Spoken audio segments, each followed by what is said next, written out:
जय हिंद दोस्तों। स्वागत है आपका आपके channel the youth guide with Sudhir में। तो जैसा कि हम अपना चैप्टर नंबर 1 संविधान की विशेषताएं देख रहे हैं और पिछले पार्ट में हमने ये देखा था कि हमें पढ़ना क्या है, यानी ये सारी चीज़ें पढ़ना क्या है। उसके बाद से हमने देखा था संविधान का अर्थ, और इस पार्ट में हम संविधान की कुछ विशेषताओं को देखेंगे। ऑफ कोर्स सारी विशेषताएं एक ही वीडियो में नहीं हो पाएंगी क्योंकि वीडियो बहुत लंबी हो जाएगी। तो हम संविधान की कुछ विशेषताएं 1 या 2 इस पार्ट में देखेंगे, जितना भी जो है कि एक 20 या 30 मिनट की वीडियो में आ सके। उसके बाद से आगे के विशेषताएं अगले पार्ट में देखेंगे। तो चलिए हम संविधान की विशेषताएं हेडिंग डालते हैं। पहले पार्ट 2 आप ये है पार्ट 2।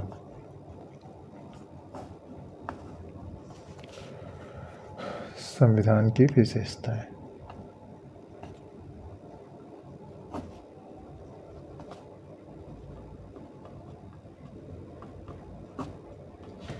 पहली विशेषता हमने लिखी थी, पहली विशेषता लिखी थी निर्मित, लिखित और विशाल संविधान।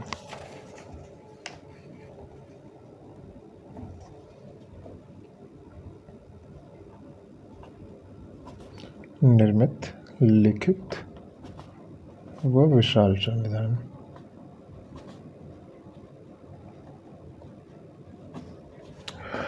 तो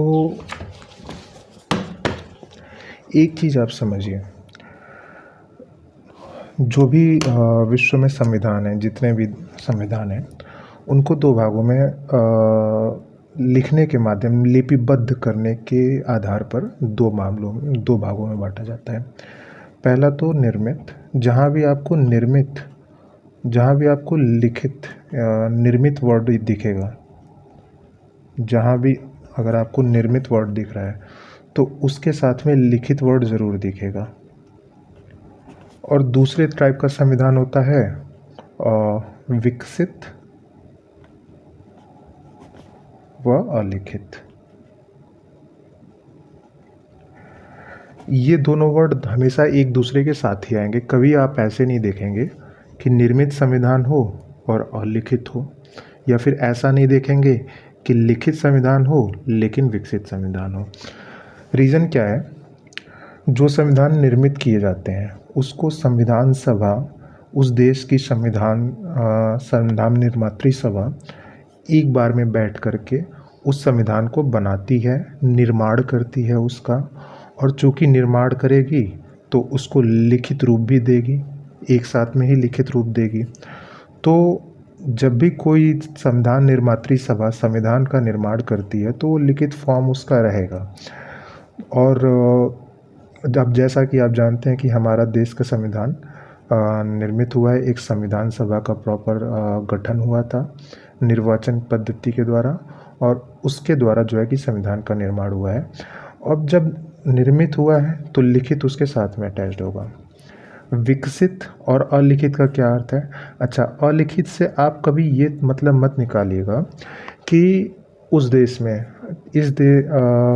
जिस भी देश का संविधान अलिखित है, इसका तात्पर्य बस इतना सा है कि उस संविधान को एक साथ एक जगह पे किसी भी बुक में मतलब एक साथ जो है कि कंपाइल नहीं किया हुआ है। अर्थात इतना है, लिखा वहाँ भी रहता है संविधान से, अदरवाइज़ वहाँ के लोगों को कैसे पता चलेगा कि उनके देश की राज्य व्यवस्था कैसे चलती है? लिखा वहाँ भी जाता है, लेकिन इसका कहने का ये मतलब है कि वहाँ का संविधान कोई संविधान निर्मात्री सभा बैठ कर के नहीं बनाती है। वहाँ की संविधान, वहाँ की प्रथाएं जो हैं, जो बहुत लंबे समय से चले आ रही हैं, रीतियाँ हैं, रिवाज है, जो भी प्रथाएं, रीतियाँ हैं, रिवाज हैं, इन्हीं सब चीज़ों को एक लंबे समय तक ये सारी चीज़ें विकसित होती रहीं, और इन्हीं रीतियों को और प्रथाओं को, परंपराओं को, परंपरा भी आप यहाँ पे डाल सकते हैं, ये लंबे समय तक विकसित होते रहे, रीतियाँ, परंपराएं, रीति रिवाज, और वही विकसित होकर के उन्हीं को कानून मान लिया गया। इन कानून को लिखा गया है, लेकिन यहाँ पे अलिखित कहने का तात्पर्य बस इतना सा है कि एक साथ में बैठकर इन चीज़ों को नहीं लिखा गया है। इन चीज़ों को विकसित होने दिया गया है और विकसित होने के बाद से उन्हें ही कानून मान लिया गया है। बात बस इतनी सी है। इसका तात्पर्य कभी ये नहीं है कि ये अलिखित है, यानी वहाँ पे कोई ऐसी बुक है ही नहीं जिसमें उस देश की राज्य व्यवस्था को जो है नियम कानून ये सारी चीज़ें लिखी नहीं गई हैं। इस तरीके से अगर होता तो वहाँ के लोग उस देश की राज्य व्यवस्था को कैसे पढ़ते हैं? नहीं पढ़ पाते, नॉलेज आगे नहीं जा पाती। तो कहने का अर्थ इतना ही है। आई होप समझ गए होंगे। तो जब जो भी निर्मित होता है संविधान, जैसे कि विकसित और अलिखित का ये दोनों हमेशा एक साथ वर्ड आएंगे और ये दोनों हमेशा एक साथ वर्ड आएंगे। इसका सबसे क्लासिकल एग्जाम्पल है, इसका विकसित और अलिखित संविधान का सबसे क्लासिकल एग्जाम्पल है ब्रिटेन। और निर्मित और लिखित संविधान के एग्जाम्पल्स तो बहुत हैं, लेकिन क्लासिकल एग्जाम्पल्स में अमेरिका है। भारत का भी संविधान एक बार में बैठकर संविधान निर्मात्री सभा द्वारा निर्मित किया गया और लिखित किया गया। तो भारतीय संविधान भी जो है कि इसका उदाहरण है। भारतीय संविधान,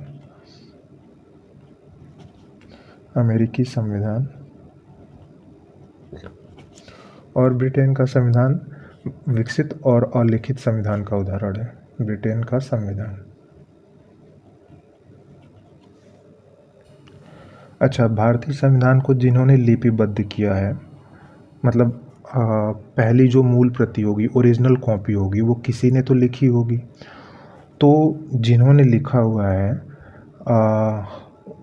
इंग्लिश में, जिन्होंने लिखा हुआ है रोमन लिपि में, जिन्होंने लिखा हुआ है वो हैं प्रेम विहारी रायजादा। और जिन्होंने हिंदी में लिखा हुआ है वो हैं वसंत कृष्ण वैद्य। वसंत कृष्ण वैद्य। तो निर्मित और लिखित का तो अर्थ हमने समझ लिया। एक बार ब्रीफली मैं समझाता हूँ। जहाँ भी निर्मित वर्ड होगा वहाँ पे लिखित उसके साथ में जुड़ा रहेगा, और जहाँ भी विकसित होगा वहाँ पे अलिखित साथ में जुड़ा होगा। अलिखित कहने का मतलब ये नहीं है कि उस देश में कोई ऐसी बुक ही नहीं है जिस पे उस देश के नियम कानून लिखे हों। अलिखित कहने का मतलब बस इतना है कि एक बार में बैठकर किसी ने उस संविधान को बनाया नहीं है। वो संविधान कैसे बना है? इवॉल्व होकर बना है, विकसित होकर बना है। और क्या चीज़ें इवॉल्व हुई हैं? उस देश की प्रथाएं, उस देश के रीति रिवाज, उस देश की परंपराएं को इवॉल्व हुआ है, और इन्हीं के विकसित रूप को जो है कि संविधान मान लिया गया है, और इसे कहते हैं अलिखित। तो निर्मित और लिखित और विकसित और अलिखित। निर्मित और लिखित के क्लासिकल एग्जाम्पल्स अमेरिका और भारतीय संविधान है, और विकसित और अलिखित संविधान का क्लासिक एग्जाम्पल ब्रिटेन है। चलिए, एक वर्ड यहाँ पे और आया, विशाल संविधान। विशाल संविधान, तो इसको हम थोड़ा सा विस्तार में देखेंगे कि विशाल कैसे हुआ हमारा संविधान। क्या ऐसी कौन कौन से ऐसे तत्व थे जिन्होंने जो है कि भारतीय संविधान को विशाल रूप दिया। इसको हम ज़रा देखते हैं। देखिए, जैसा कि आप जानते हैं कि हमारे मूल संविधान की बात, मूल संविधान अर्थात जब संविधान बनकर तैयार हुआ था, बिल्कुल शुरुआती रूप संविधान का, उसमें कुछ भाग थे, कुछ अनुच्छेद थे और कुछ अनुसूचियाँ थीं। तो कितने भाग थे मूल संविधान में? 22 भाग थे, 395 अनुच्छेद थे और 8 अनुसूचियाँ थे। ये भाग, ये अनुच्छेद और ये अनुसूचियाँ मिलकर के भारतीय संविधान को एक विशाल रूप देती हैं। और कहानी अभी यहीं तक नहीं रुकी है। बात ये है कि ये तो मूल संविधान की बात हो गई। हमारे संविधान में संशोधन भी होते हैं, और संशोधन के माध्यम से कुछ नए प्रावधानों को जोड़ा जाता है, और कुछ ऐसे प्रावधान जो वांछित या उपयोगी नहीं है, उन प्रावधानों को हटाया भी जाता है। तो जब हमने संशोधन किए तो हमारे संविधान में अनुच्छेदों की संख्या, देखिए दो चीज़ है, मैं आपको अभी समझाऊंगा कि अनुच्छेदों की संख्या कुछ लोग कहते हैं कि 448 अनुच्छेद हो चुके हैं या लगभग इससे भी ज़्यादा हो चुके हैं, 25 भाग हो चुके हैं और 12 अनुसूचियाँ हो चुकी हैं। कुछ लोग कहते हैं नहीं, अनुच्छेदों की संख्या 395 ही है। तो क्या इन दोनों में से कौन सही कहता है, कौन गलत कहता है, अभी आपको समझ में आएगा। लेकिन थोड़ा सा समझिए कि 22 भाग हैं, 395 अनुच्छेद है और 8 अनुसूचियाँ हैं। ये तो मूल संविधान की बात हो रही है। संविधान में जैसे जैसे संशोधन हुए हैं वैसे वैसे अनुच्छेदों का नंबर यानी संख्या, मैं देखिएगा मैं वर्ड क्या बोल रहा हूँ, अनुच्छेदों का संख्या वो जो हो गया लगभग 448 के पास में हो गया। भाग हो गए आपके 25 और अनुसूचियाँ हो गई आपकी 12, अनुसूचियाँ 12 हो गई। तो मैं आपको ज़रा समझाने की कोशिश करता हूँ, मैं भागों को और अनुच्छेदों को समझाने की कोशिश करता हूँ कि क्या है ये मामला। देखिए जैसा कि हमने यहाँ पे देखा, अभी इस चीज़ को हम यहाँ पे भी लिख लेते हैं, मूल संविधान और अभी की जो बात हो रही है, अभी ज़रा इसको हम इस साइड में ज़रा लिखते हैं। अनुच्छेद हमने देखा था 395, भाग हमने देखे थे मूल संविधान में 22 और अनुसूचियाँ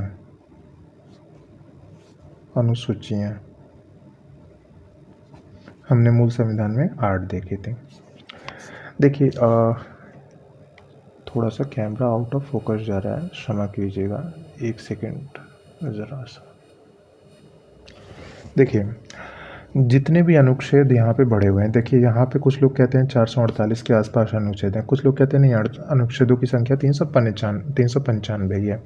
आप भी अनुच्छेदों की संख्या 395 मानेंगे। रीज़न क्या है, जितने भी ये एक्स्ट्रा अनुच्छेद बढ़े हैं समय समय पे संशोधनों के बाद से, वो अपने आप में नए अनुच्छेद नहीं है। वो ऐसा नहीं है कि वो 396वां अनुच्छेद कोई हो गया हो, 397वां अनुच्छेद कोई हो गया हो, ऐसा नहीं है। वो अनुच्छेद पुराने अनुच्छेदों के विस्तार के तौर पे हैं। जैसे अनुच्छेद 51 है, उसके बाद से एक अनुच्छेद जोड़ने की ज़रूरत हुई, अनुच्छेद 51 का जोड़ा गया या ए जोड़ा गया। ऐसा नहीं है कि इसे अनुच्छेद 52 बना दिया गया। तो ये क्या आप इसको संख्या की दृष्टि से तो ये 2 हो गए, लेकिन ये हैं कितने, ये अनुच्छेद 51 का ही विस्तार अनुच्छेद 51 ए है। ऐसे ही अनुच्छेद 21 है एक हमारे पास में। उसके बाद से अनुच्छेद 21 को जोड़ा गया बाद में संशोधन के बाद अनुच्छेद 21 ए। तो संख्या की दृष्टि से तो ये 2 हो जा रहे हैं, लेकिन क्या ये 2 हैं? आप कहोगे नहीं, अनुच्छेद 21 का ही विस्तार अनुच्छेद 21 ए है। अब इसको मैं एक एग्जांपल के थ्रू समझाना चाह रहा हूँ आपको। जैसे मान लीजिए कि ये कुछ घर हैं, ठीक है, ये कुछ घर हैं कॉलोनी में, दोनों साइड में कुछ घर हैं। अब आप इनको ये कहोगे कि इस कॉलोनी में टोटल 6 घर हैं, ठीक है। उसके बाद से किसी को ज़रूरत महसूस हुई और उसने अपने घर के ऊपर एक और मंजिली जो है कि बनवा दिया, यानी कि सेकंड फ्लोर बनवा दिया। तो क्या आप कहोगे इस चीज़ को कि नहीं ये 7वां घर बन गया? नहीं ना, आप ये कहोगे कि ये इसी घर के विस्तार के तौर पे ये घर बना हुआ, ये मंजिल बनी हुई है, ये 7वां घर ना हो करके इसी घर का ही एक विस्तार है। किसी के पास में और रिसोर्सेज इकट्ठा हुए हैं और उन्होंने दूसरा मंजिली अपने घर पे बनवा दिया, तो क्या ये टोटल 8 घर हो गए? नहीं, ये हैं अभी भी 6 घर, लेकिन जो है कि विस्तार इनका हो गया है। ऐसे ही ये अनुच्छेद 51 ही है, इसका विस्तार हो चुका है। तो हम कभी ये नहीं कहेंगे कि हम ये कह सकते हैं संख्या की दृष्टि से 448 अनुच्छेद हैं, लेकिन मूल रूप में 395 अनुच्छेद ही हैं। ऐसे ही यही कहानी भागों के रूप में जो है कि दोहराई जाती है। कहा जाता है कि अनुच्छेद 25 भाग हमारे संविधान में बढ़कर हो गए हैं समय के साथ में, लेकिन ये भी सही चीज़ नहीं है। जैसे एक भाग 4 था हमारे पास में, उसके बाद से 4 का जोड़ा गया, तो ये इसी का विस्तार हो गया। उसके बाद से भाग 9 था हमारे पास में, तो 9 क जोड़ा गया या 9a जोड़ा गया, ये इसका विस्तार हो गया। भाग अच्छा 9 ख भी जोड़ा गया था हमारे पास में, 9 का 2 विस्तार हो गया। वैसे ही हमारे पास में 14a, ये भी जो है कि भाग जोड़ा गया। तो 22 तो हमारे पास में पहले थे, कितने जोड़े गए? 1 2 3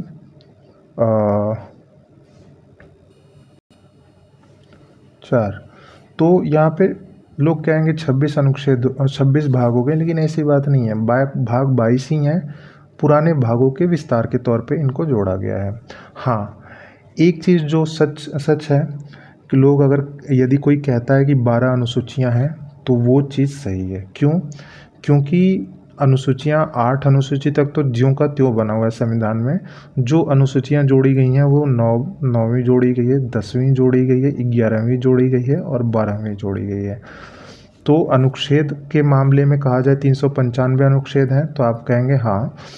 तो एक्स्ट्रा जो नंबर्स दिख रहे हैं वो क्या है? वो उन्हीं अनुच्छेदों के विस्तार हैं।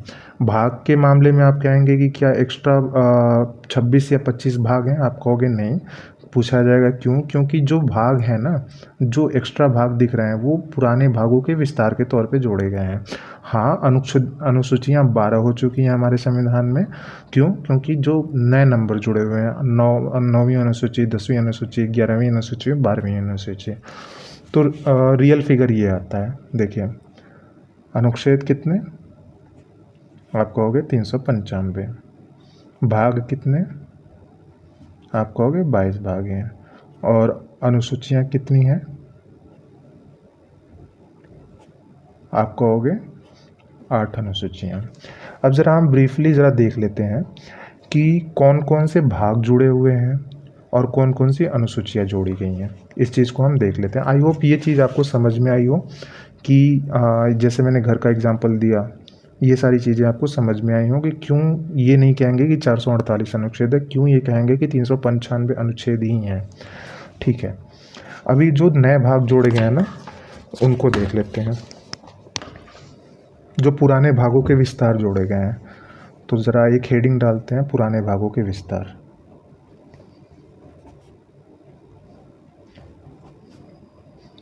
अब ये चीज़ आपको याद रखनी है रट करके या फिर जैसे भी, लेकिन आपको याद रखनी है कौन कौन से भाग जोड़े गए हैं। यहाँ पे मैं भाग लिख लेता हूँ, यहाँ पे मैं विषय लिख लेता हूँ। और किस संविधान संशोधन के माध्यम से जोड़ा गया वो देख लेते हैं। संविधान संशोधन अधिनियम कौन सा था, और इन भागों को जोड़ने के बाद से इन भागों को जब जोड़ा गया तो कौन से अनुच्छेदों के अंतर्गत प्रावधानों को रखा गया वो भी देखेंगे हम। ठीक है, तो जो हमारा पहला भाग जुड़ा था वो 4क था, 4क। और 4क के माध्यम से कौन सा विषय जोड़ा गया? आप कहोगे मौलिक कर्तव्य। मौलिक कर्तव्य, ये मौलिक कर्तव्य हमने अपने सिलेबस में भी देखा था। देखिए ज़रा, मौलिक अधिकार, मौलिक कर्तव्य।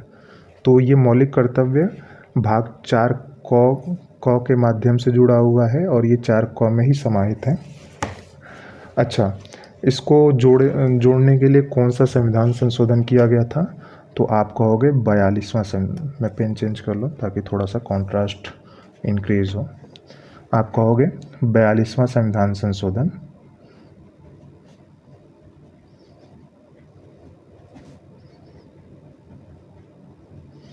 अधिनियम था,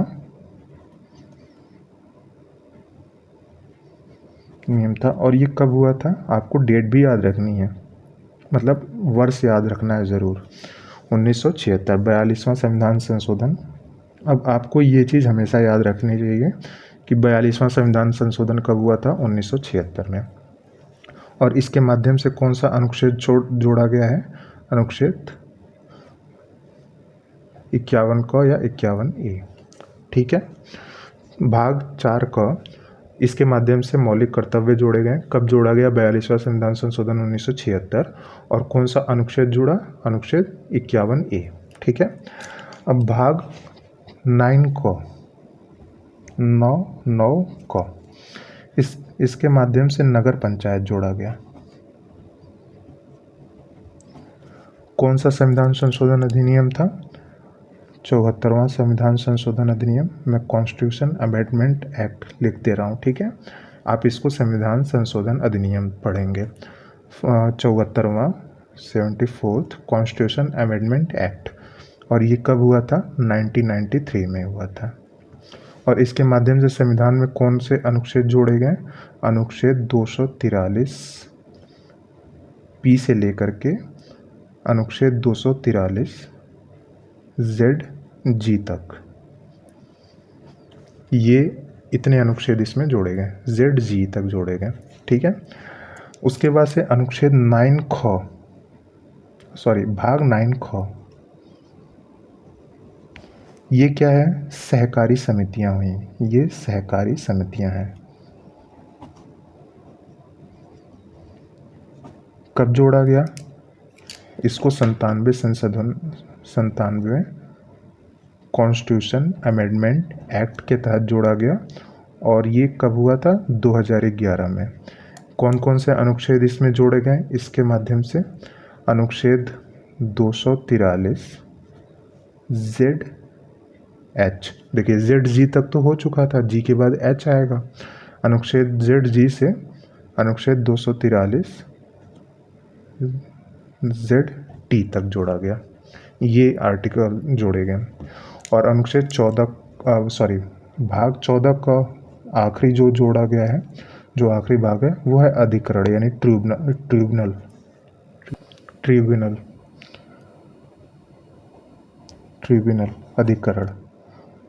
अधिकरण। कब जोड़ा गया था? ये जोड़ा गया था 42वें कॉन्स्टिट्यूशन अमेंडमेंट एक्ट के से जोड़ा गया था। और ये कब हुआ था? 1976 में, ठीक है। ये 42वां संविधान संशोधन अधिनियम बहुत महत्वपूर्ण संविधान संशोधन अधिनियम है। इसको हमें स्पेसिफिक इस पे हमें ध्यान आकर्षित करना पड़ेगा। और हम कब करेंगे ध्यान आकर्षित? देखिए, हमने जब सिलेबस लिखा था तो उसमें संविधान संशोधन दिखा था ना। यहाँ पर आकर के हम एक लिस्ट बना रहे होंगे कि 42वें संविधान संशोधन के माध्यम से कौन कौन से संशोधन हुए थे। लेकिन उससे पहले आपकी ड्यूटी ये है कि जब हम ये पूरा संविधान पढ़ रहे होंगे, वहाँ पे फोकस्ड आप कीजिएगा कि कौन कौन से संविधान संशोधन अधिनियम के माध्यम से कौन कौन से प्रावधान जोड़े गए। ऑलमोस्ट सारे संविधान संशोधन अधिनियम यहाँ पे आ जाएंगे। और वहाँ पे इन सभी चीज़ों को हम जब देख लेंगे तो यहाँ पे एक लिस्ट बना लेंगे। 42वें संविधान संशोधन से कौन कौन से प्रावधान जोड़े गए हैं, 44वें संविधान जो भी इम्पोर्टेंट संविधान संशोधन है, हम यहाँ पे लिस्ट बना लेंगे। मतलब मैं कहने का ये मतलब है कि आपका कुछ छूटने नहीं वाला है। एग्ज़ाम पॉइंट ऑफ व्यू से कोई ऐसी चीज़ नहीं होगी जो एग्ज़ाम में आए और यहाँ पे छूट जाए। उसके बाद से वैसे ही कुछ अनुसूचियाँ जोड़ी गई, जैसे पुराने भाग जोड़े गए। अच्छा, इसके अनुच्छेद कौन से हैं ये देख लीजिए। 323 ए और 323 बी, ये इसके अनुच्छेद हैं। तो ये तो हुआ हमारे भागों का विस्तार। अब कुछ अनुसूचियाँ भी जोड़ी गई, जैसे मैंने कहा ना, यहाँ पे देखिए, यहाँ पे 9वीं 10वीं 11वीं और 12वीं अनुसूची जोड़ी गई है। तो इनको भी हम देख लेते हैं कि कौन कौन सी अनुसूचियाँ जोड़ी गई हैं अगले पेज पे।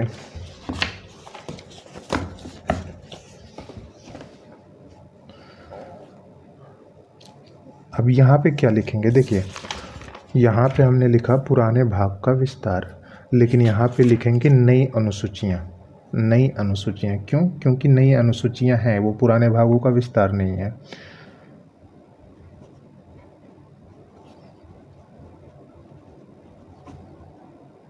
नई अनुसूचियाँ, तो एक इंडेक्स बनाते हैं हम। पहले अनुसूची लिखते हैं, कौन कौन सी अनुसूचियाँ हैं। फिर हम संविधान संशोधन देखेंगे कि किस संविधान संशोधन के माध्यम से जोड़ा गया इसको, कौन सा संविधान संशोधन के माध्यम से जोड़ा गया, और विषय क्या था उसका, अनुसूची का विषय क्या था। तो पहले जो 9वीं अनुसूची जोड़ी गई वो पहले ही संविधान संशोधन के माध्यम से जोड़ दी गई थी। प्रथम संविधान संशोधन अधिनियम, और इसका विषय जो था वो भूमि सुधार था। आपने सुना होगा भूमि सुधार हमारे यहाँ हुआ था। इसका विषय भूमि सुधार। जो 10वीं अनुसूची है, कौन सी 10वीं अनुसूची का कौन से संविधान से जोड़ी गई? संविधान संशोधन से जोड़ी गई 52 कॉन्स्टिट्यूशन अमेंडमेंट एक्ट के तहत जोड़ी गई। ये कब हुआ था? अच्छा, ये 1951 में ही हो गया था, इसको ध्यान रखिएगा। और ये कब हुआ था? 1985 में हुआ था। विषय क्या था? दल बदल निषेध करने का विषय था इसका। दल बदल निरोध या निषेध, जो भी आपको अच्छा लगे, निरोध या निषेध। 11वीं अनुसूची कौन सी जोड़ी गई थी हमारे पास में? 73 कॉन्स्टिट्यूशन अमेंडमेंट एक्ट के तहत जोड़ी गई थी, जो कि 1993 में हुआ था। और इसके माध्यम से कौन सी अनुसूची जोड़ी गई थी? ग्राम पंचायत। और 12वीं अनुसूची कौन सी जोड़ी गई थी? 12वीं अनुसूची 74वें संविधान संशोधन से जोड़ी गई थी, जस्ट उसके आगे वाले संविधान संशोधन से। और ये भी 1993 में ही हो गया था। और ग्राम पंचायत के बाद से नगर पंचायत। तो ये तो हमारा रीज़न रहा। अब हम ये सब चीज़ें पढ़ क्यों रहे थे, एक बार के लिए ब्रीफली रिकॉल करते हैं। हमने पढ़ा निर्मित, लिखित और विशाल संविधान, संविधान की विशेषताओं में, ठीक है। हमने देखा निर्मित लिखित का मतलब क्या है और विकसित और अलिखित का मतलब क्या है। इसके एग्जाम्पल कौन है निर्मित और लिखित के, और क्लासिकल एग्जाम्पल विकसित और अलिखित के कौन से हैं। फिर हमने देखा कि जब लिखित है तो भारतीय संविधान को कि हिंदी में किसने लिखा? वसंत कृष्ण वैद्य ने। और इंग्लिश में किसने लिखा? प्रेम बिहारी रायजादा जी ने लिखा। अब हम इस शब्द की ओर अपना ध्यान आकर्षित करते हैं कि विशाल संविधान क्यों है। किसी भी संविधान के, विश्व के संविधान में 395 अनुच्छेद नहीं है। 22 भाग हैं हमारे संविधान में, 8 अनुसूचियाँ हैं। और ये तो मूल संविधान की बात हो रही है। जब समय के साथ में संशोधन होते गए तो हमने अनुच्छेदों का नंबर, अभी देखिएगा मैं क्या बोल रहा हूँ, शब्दों पे ध्यान दीजिएगा। अनुच्छेदों का नंबर, मैं ये नहीं बोल रहा हूँ कि अनुच्छेद को बढ़ा दिया गया। अनुच्छेदों के नंबर 448 के आसपास हो गए थे। भाग भी बढ़े और अनुसूचियाँ भी बढ़ी। तो कौन कौन से भाग बढ़े, लेकिन जो अनुच्छेद थे वो क्या वास्तव में बढ़े? नहीं, उनके विस्तार के तौर पे। जैसे घर ये हैं, 6 घर हैं, उनमें किसी ने सेकेंड फ्लोर बना दिया तो वो 7वां घर नहीं हो जाएगा। इसमें किसी ने सेकेंड फ्लोर बना दिया तो वो 8वां घर नहीं हो जाएगा। घर अभी भी 6 हैं, फ्लोर बढ़ गए हैं। वैसे ही ये अनुच्छेद अभी भी 51 है, मतलब 395 हैं, बस इनके विस्तार हो गए हैं। तो अनुच्छेद और भागों के जो है कि विस्तार हुए हैं, लेकिन अनुसूचियाँ वास्तव में बढ़ी हैं।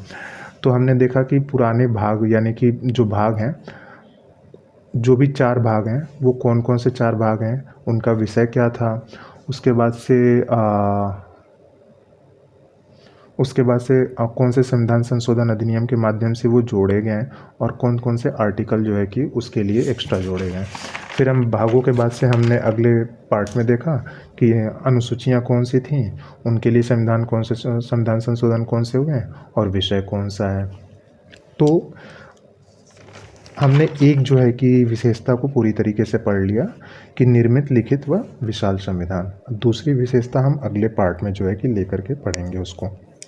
तब तक के लिए अगर आपको पसंद आई हो चीज़ें, समझ में आई हो चीज़ें, आपको लगा हो कि कुछ एक्स्ट्रा चीज़ आपने सीखी है, आप हमेशा इस चीज़ में मुझे पता है, मुझे भी कन्फ्यूज़न होता था कि अलिखित संविधान होगा तो कैसे कोई उस देश की लोग जो है कि उस संविधान को पढ़ेंगे, अगर कहीं भी पढ़ना होगा तो क्या करेंगे उसके लिए। तो आपने इस पूरे लेक्चर में ये समझा कि अलिखित का मतलब ये नहीं है कि कहीं लिखा ही नहीं गया है या फिर ऐसा कुछ। अगर आपको लगा हो कि कुछ एक्स्ट्रा आपने सीखा या फिर समझाने का तरीका अच्छा लगा, तो आप वीडियो को लाइक कर दीजिएगा। अपना फीडबैक दे दीजिएगा। अगर आपको कोई शिकायत या दूसरी चीज़ फीडबैक देना होगा या कोई शिकायत होगी तो आप वीडियो के कमेंट सेक्शन में आकर बता सकते हैं। बाकी चैनल को सब्सक्राइब कर दीजिए। आपके सब्सक्राइब करने से हमें मोटिवेशन मिलता है। तब तक के लिए जय हिंद, वंदे मातरम, जय माँ सरस्वती।